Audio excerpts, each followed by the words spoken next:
பாருங்க, இது நாகம் போல் வளைஞ்சு இருக்கிறதுனால இது பேர் நாகலிங்க மரம்.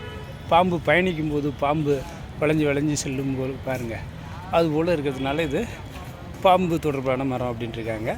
ஆங்கிலத்தில் கேனன் பால் ட்ரீ. கேனன்னா பீரங்கி குண்டு, பால்னா பந்து, பீரங்கி பந்து மரம் அல்லது பீரங்கி குண்டு மரம். எல்லாத்துக்கும் காரண காரியத்தோடு தான் பேர் வச்சுருக்காங்க பாருங்கள். இதில் பழம் பார்த்தா அந்த கிர்னி பழம் இருக்குது பாருங்கள், அந்த சைஸில் அந்த ஷார்ட் புட் போடுற மாதிரி இருக்க குண்டு, பீரங்கி குண்டு அந்த வடிவத்தில் இருக்கும். கொஞ்சம் இது அது மாதிரி இருக்கிறதுனால அதுக்கு நாகலிங்க மரம் கேனன் பால் ட்ரீன்னு வச்சுட்டாங்க. இதெல்லாம் நம்ம பக்கம் சவுத்தார்காடில் கடலூர் மாவட்டத்தில் இல்லை, இங்கே தியாகராஜா பாலிடெக்னிக் சேலத்தில் இன்றைக்கி ஒரு நீட் தேர்வு நம்ம சொந்த வர பாப்பா ஒன்று எழுதுது. இங்கேருந்து ட்ரைனிங் எடுத்து இப்போ வந்தோம். அப்போது இந்த மரத்தை பார்த்தோம். அதை அப்போது கட்டமைக்கப்பட்ட காரணம். மேலே இலைகள்லாம் பார்த்தா இலவம் பஞ்சு மரம் மாதிரி தான் இருக்குது. பாருங்கள், இதனுடைய எல்லா கிளைகள்லாம் பாம்பு வளையிறது மாதிரி வளைஞ்சிருக்கிறதுனால நாகலிங்க மரம் அப்படின்ட்டாங்க.